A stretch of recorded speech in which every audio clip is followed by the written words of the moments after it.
Bird is home. Hmm. Hey, food.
Coach Deborah has a passion and purpose to assist young men, ages 15 to 24, to overcome obstacles and build their best lives. She wants to see every young man live out their potential. She has a master's degree in human services counseling, with a major in life coaching. More importantly, she is the mother of 3 boys, who are exceptional, educated, professional men. Coach Deborah believes it is better to train early, rather than need to fix later.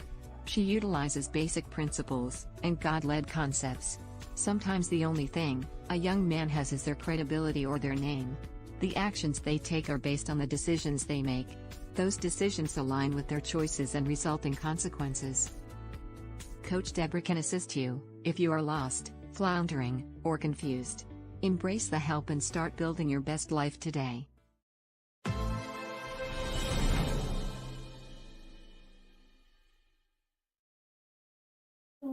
Good morning, and welcome. I know some of you are tuning in for Real Talk, but guess what? We got a spin this morning. You're here for Saturday Morning Live with Coach Deborah. So I hope not to disappoint you, but I have a topic that I think is very relevant for what's going on in the world today. So thank you so much for tuning in. Good morning, Dan. Thank you for being on. But you know, this year is all about reach, and this month the month is almost gone, but it is about reaching out to fill the gap. What is that gap? That gap is our young people have so many things going on they're dealing with at home, at school, out in society, on social media. And sometimes if they don't know how to navigate through that, they can get into some risky behaviors, fall into some mental health, some physical health issues, and other type things. And we call that falling into the gap. So if they fall into the gap, we want them to have some coping mechanisms that will help them process through that gap. All right. So I won't be before you long because we were going to go through maybe 4 helpful tips, but I will go through 2 this morning. But you know, many times, no matter how hard young people try and parents support, they still may end up where? In the gap. Falling in this gap is hard, but it is not the end all. When you find yourself in the gap, have those coping mechanisms to get through the storm. Some helpful coping mechanisms are breathing, prayer, meditation, and stating affirmations, getting adequate rest, communication, talking out is really, really good, eating healthy, drinking plenty of water, getting exercise, doing brain healthy activities, and planning. So focusing and functioning is easier when your body and your mind are at 100%. So that's why we're going to go through some coping mechanisms this morning. Good morning, Cynthia Ferguson. Thank you for tuning in. Peggy, good morning, my sister. Thank you for tuning in as well. So, no, I'm not your baby sister. That's Grayson. All right. Grayson. Yeah, you're Grayson.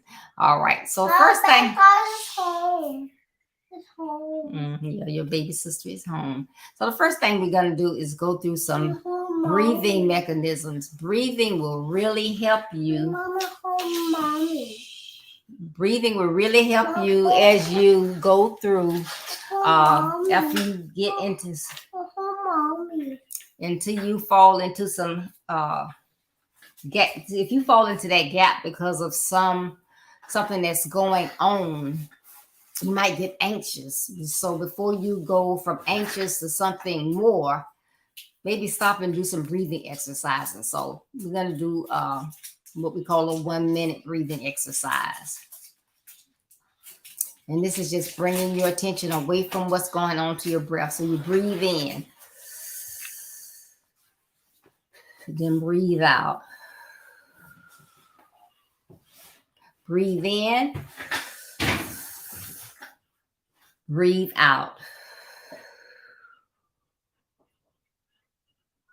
Breathe in, breathe out. That's right. In, out. In, out. You get the hang of it, and that's relaxing me. Well, we're sitting right here. Good morning, Elder Levette. Thank you for tuning in. Again and out. All right. That was a quick minute, right?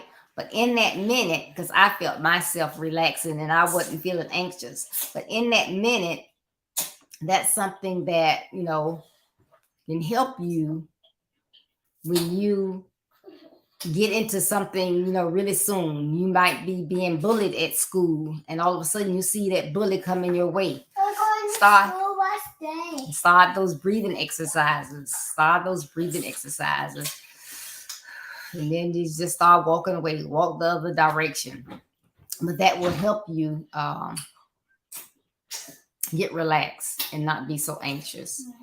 Now, another one is box breathing. Box is B-O-X breathing. And it is something that's called, I hope I pronounce it correctly, YOGIC, Y-O-G-I-C, deep breathing. And it's used by the United States Navy SEALs and people that's stressed out everywhere. And it's commonly called box breathing. And it came from the concept that a box has 4 sides. So you breathe while you slowly count to 4 for a total of 4 times. Then 4 counts of breathing in, 4 counts of holding it. So then 4 counts of exhaling and 4 counts of holding after you exhale. So that's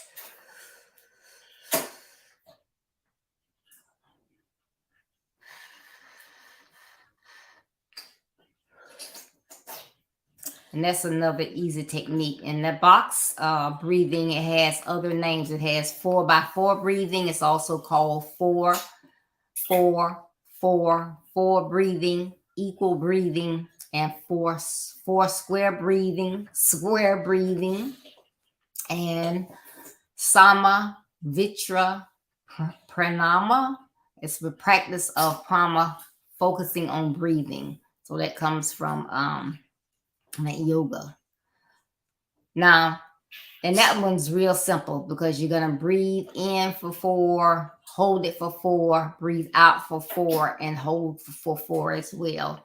And the benefits of that one is it's easy. You can do it anywhere, and it affects your psyche. So then, that really, really is helpful. And then what does it do for your body?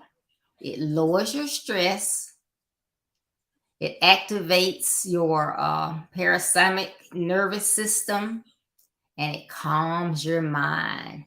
Because, you got to keep up with that. So, it's like your mind can't be over across town or on that issue with that test you got to take when you're trying to remember, okay, I have to breathe in for 4 counts. I got to hold it for 4 counts. I got to breathe out for 4 counts. And I got to hold it for 4 counts. So that's what you're concentrating on. So it's helping you with that entire body, getting your mind focused, the stress level down. And so you imagine a Navy SEAL and all of that water, and they have to really, really concentrate and focus. So you can see why that particular breathing technique can be very, very useful. Now with this boxing breathing, again, when you breathe out slowly, and that is releasing all the air from your lungs. And when you breathe in, it's not through your mouth, it's through your nose. So that's not as simple as breathing in through your mouth. Excuse me.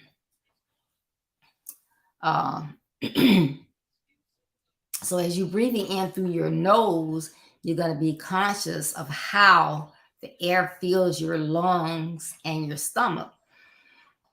You can feel it because it kind of makes your stomach move as well. And again, you hold that for a count of 4.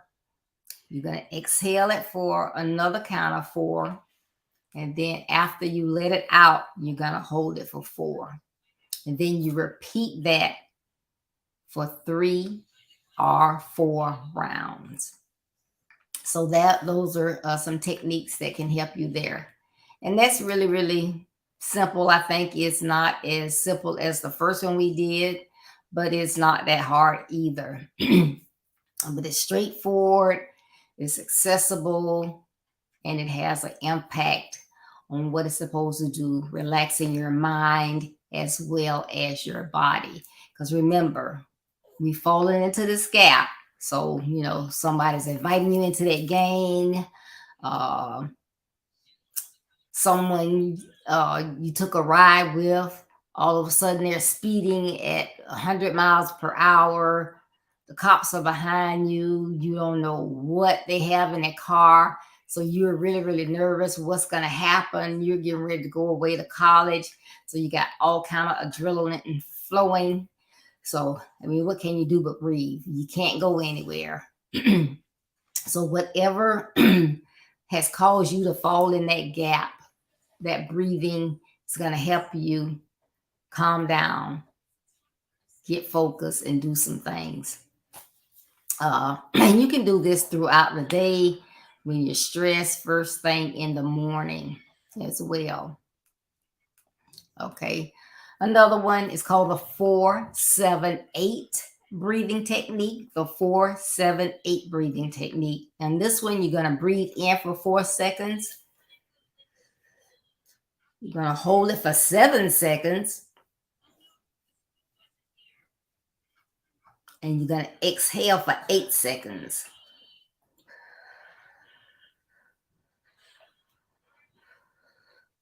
You got it? So breathe in for 4. Hold it for 7.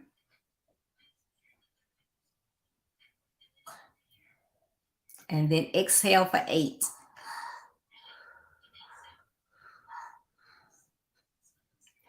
Okay, people find that this helps manage with anxiety. The breathing pattern aims to reduce anxiety, or it actually will also help you fall asleep. Excuse me.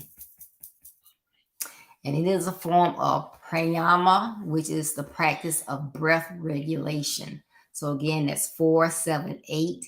And not only can it help you with your anxiety, but it can also help you with your sleep. So if you're having problems sleeping, how about trying and then letting me know?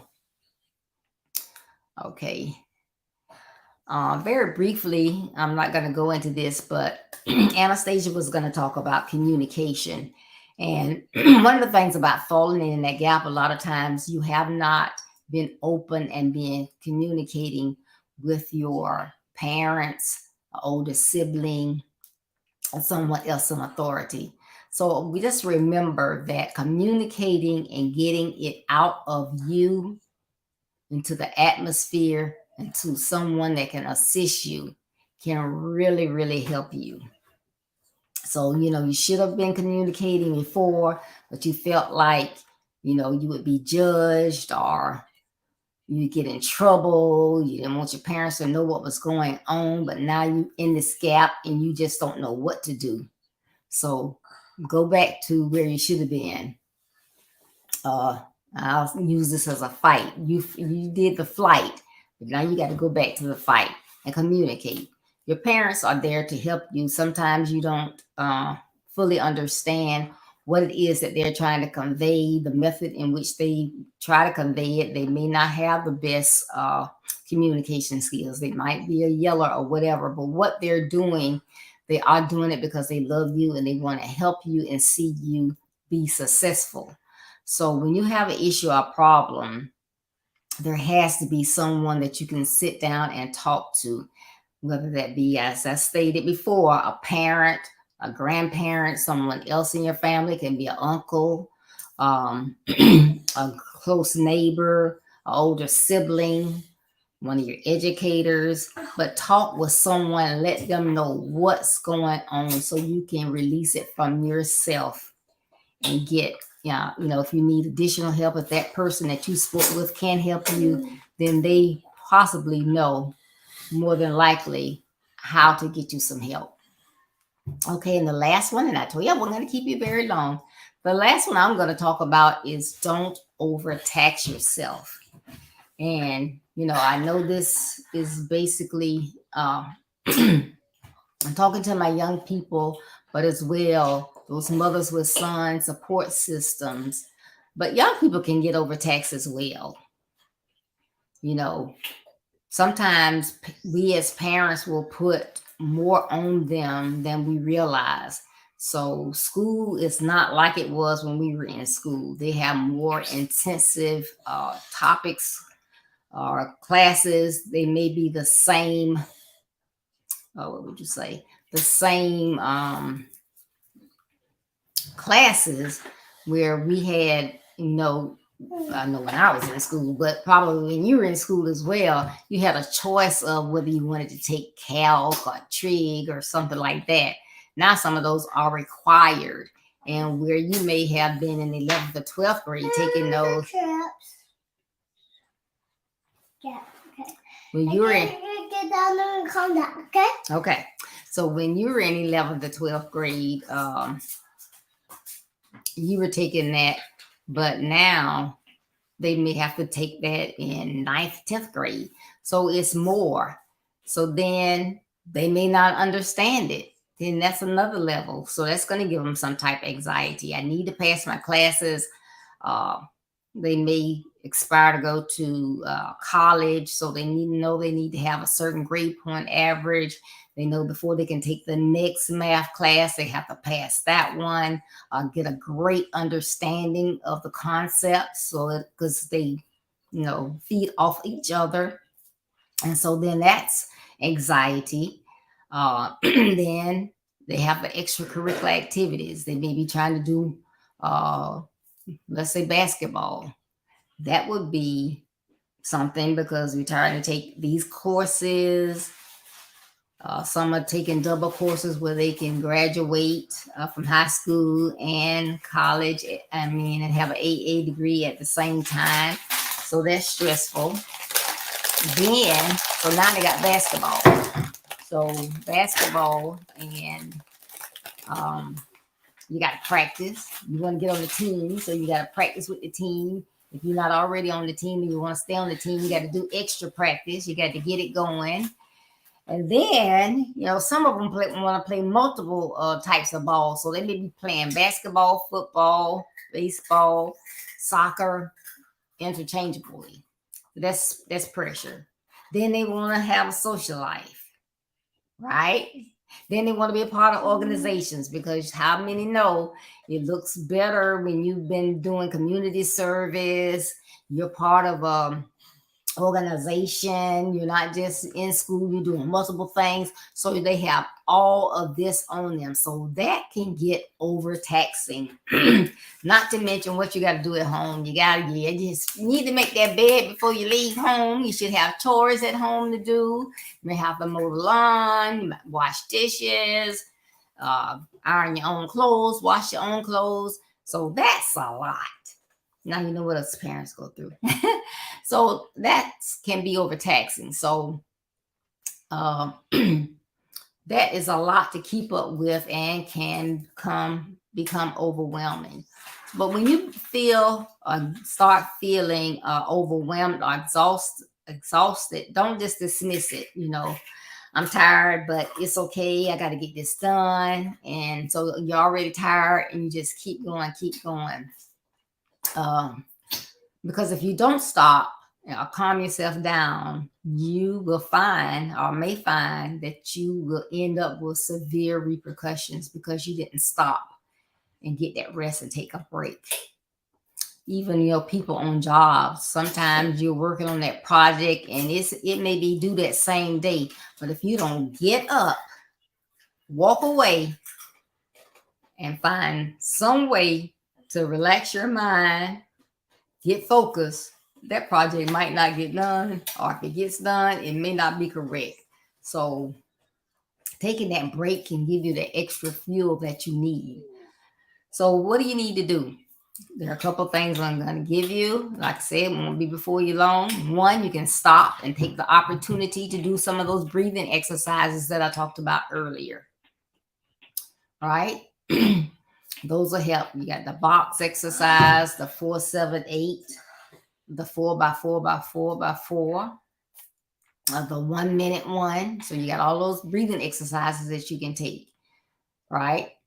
2, you can take a 5, 10, or 15-minute meditation break. Longer if you want. Or if you don't have the 5 minutes, take what you can. But take that meditation break. Just find you a quiet spot, close your eyes, and just begin to meditate. You can meditate on God. You can meditate on creation. You can meditate on prayer. Just meditate on whatever is going to get you focused and get you back where you need to be. See, like I'm getting focused now. I got to get Grayson back where he needs to be so I can get back where I need to be. But take that time for that meditation, right? If you're in a position, the third thing is take a short nap or siesta. You may be in a place where you can, you may not. This one may not be feasible. You may be at school or work, but you can't even do that if you're at work. Take that short 15-minute power nap. Go to your car, find some shade, or turn on the AC. Only 15 minutes, get that nap. Because it's going to make you more energized, give you more pep. You can go back and attack what it was that you were trying to work on, and you were just getting overwhelmed. You just felt like you just could not do anymore. You couldn't do anymore. All right.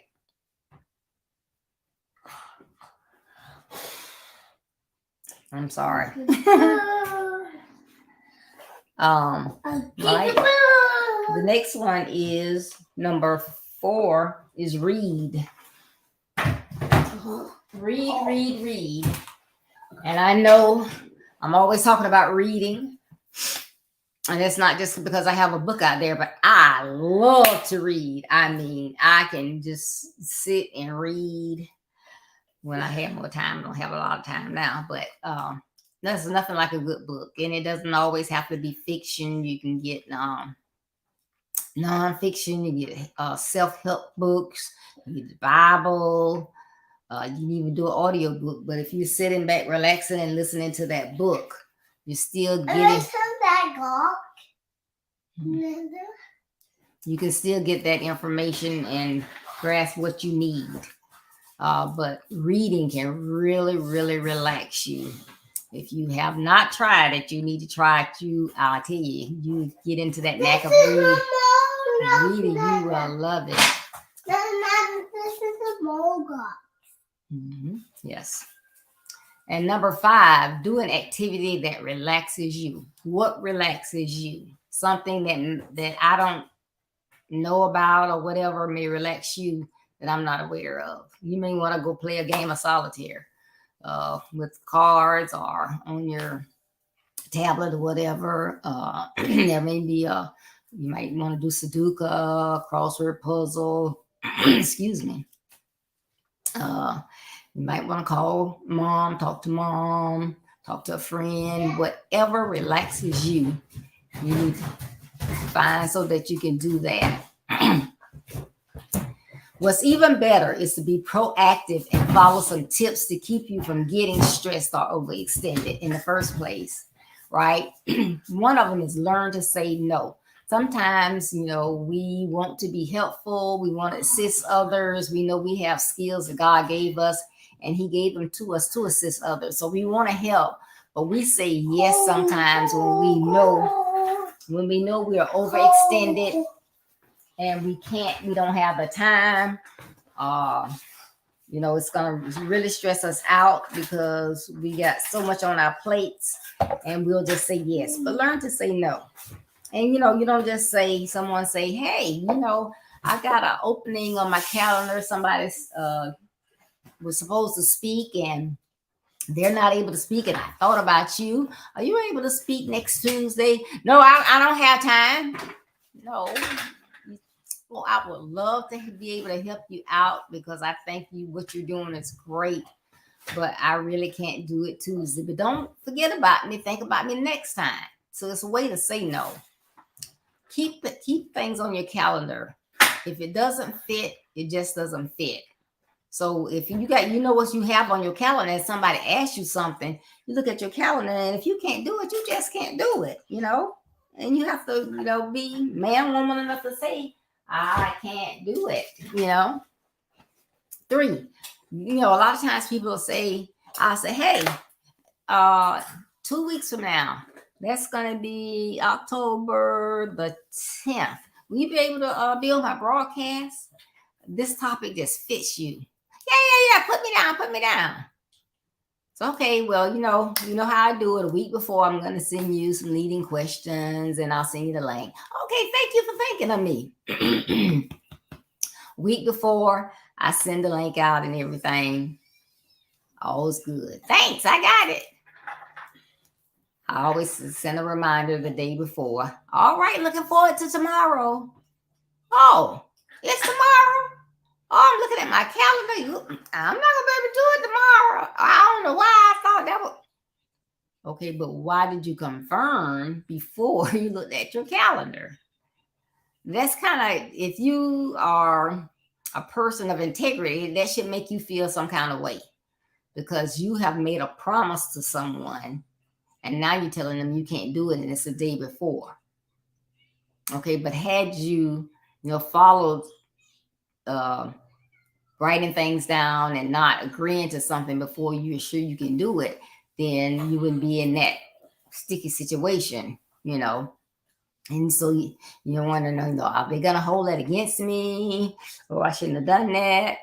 So think about that. The 4th one is plan. Plan annually, monthly, weekly, and daily.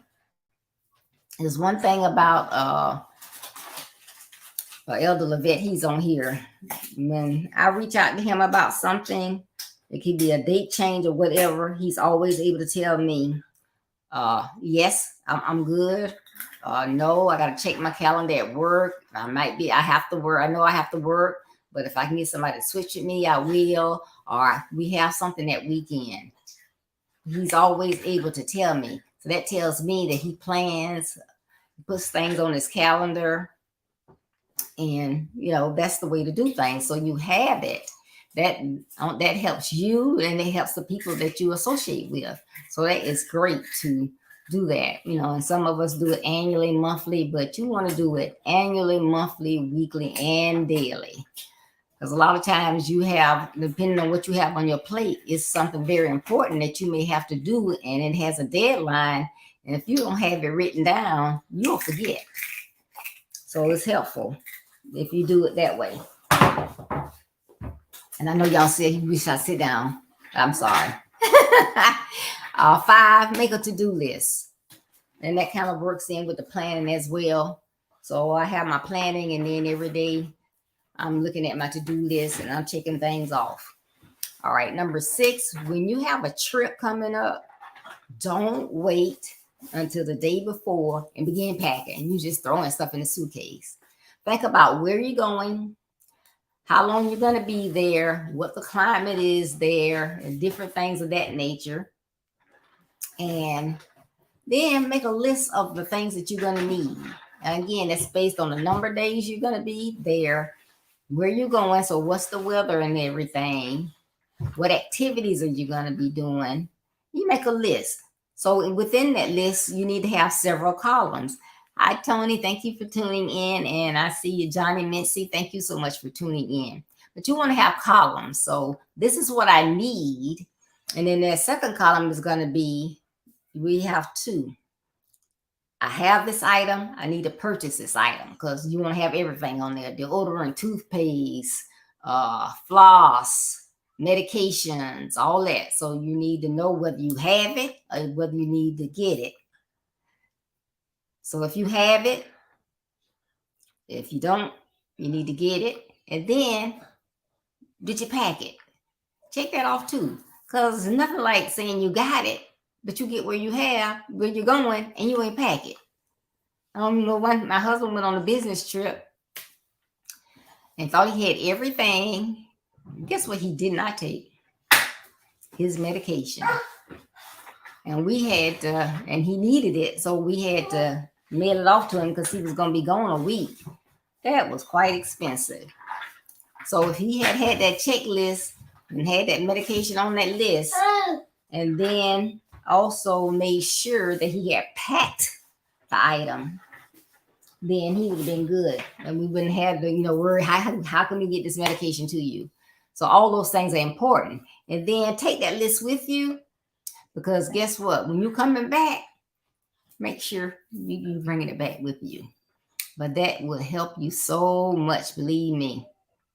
And I think I got 3 more. 7, plan your daily wardrobe the night before. That is so helpful. If you're like me, I don't like to be late. I like to be on time. So if you get your clothes out the night before, and I mean everything, ladies. Well, we don't too much wear hose anymore, but if you do, everything, because you want to know if they're in great shape or whatever.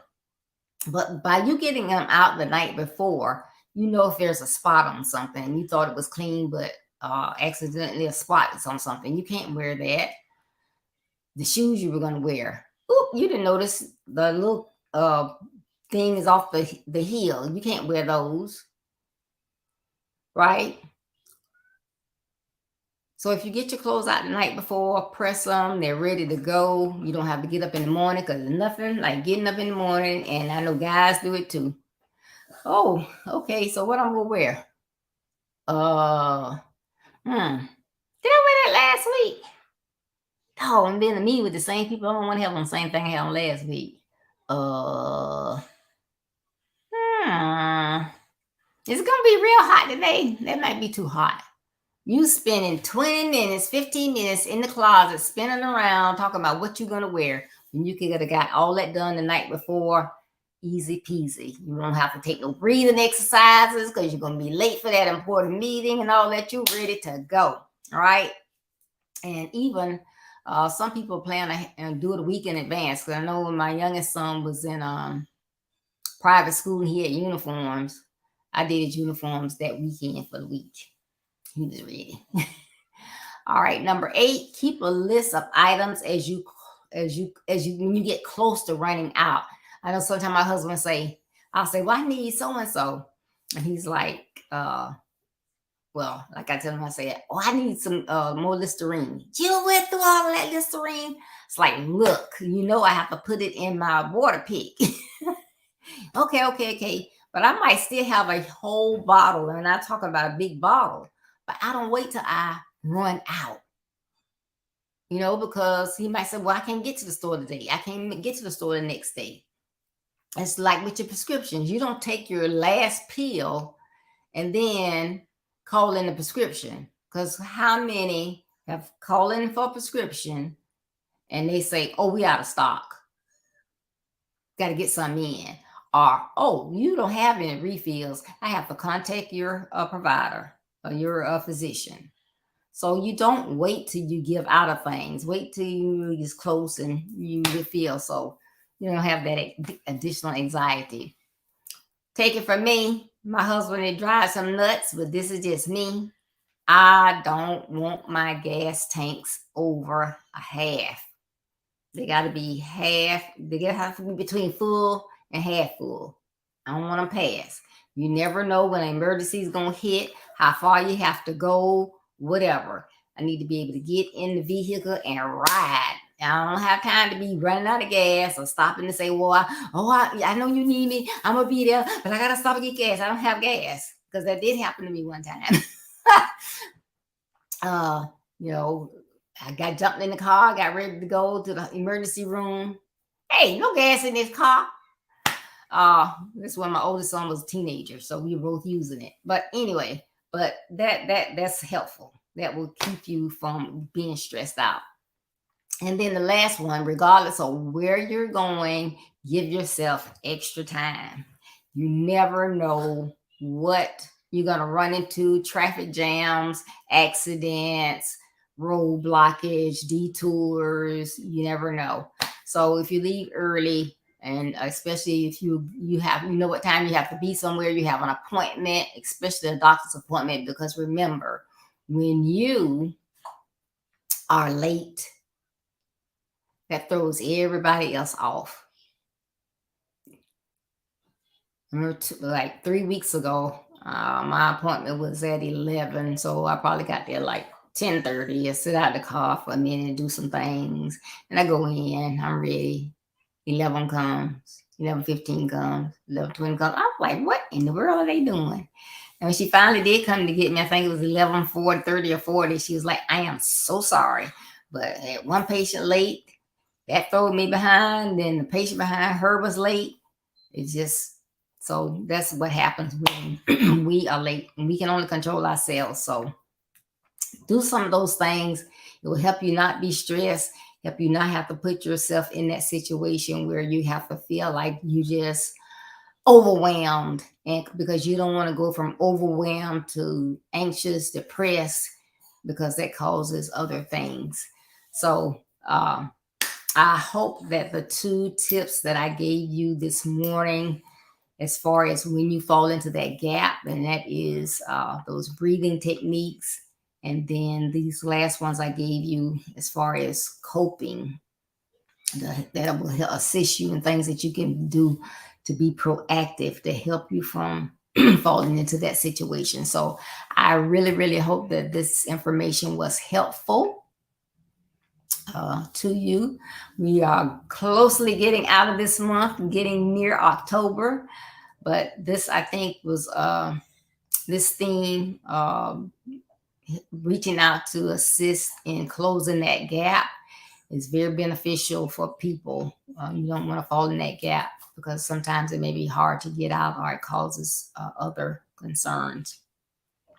But again, thank you so much for tuning in this morning. I really appreciate it. Please join me if you are available on Tuesday, September 26th at 6:30 p.m. Eastern Standard Time for Reach Out with Chastity Daniels Godwin. And our topic is going to be, you are so silly. You are so silly. So if you can join us Tuesday at 6:30 p.m. Eastern Standard Time, I would greatly appreciate it. Please make sure that you visit my website, which is www.buildyourbestlife.org, www.buildyourbestlife.org. Read my blog that comes out every Monday at 10 a.m. Check out our calendar of events that have our events out there in advance, so you can see what we have going on. It's all gone. And also look at the services that I offer, which is speaking, webinar speaking.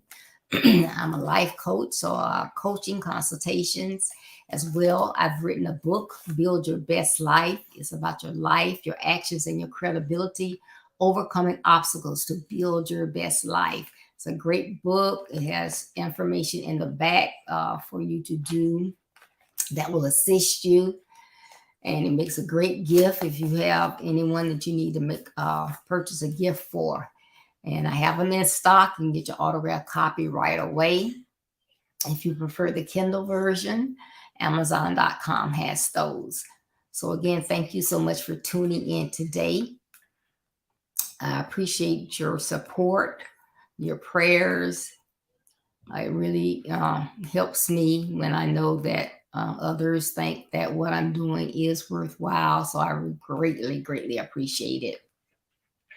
Remember, building your best life is our business. That is not a slogan. Excuse me. That's not a slogan. It's our commitment. I love you. Be blessed. Stay safe. I hope to see some of you on Tuesday. Enjoy the rest of your weekend. I love you. Bye-bye.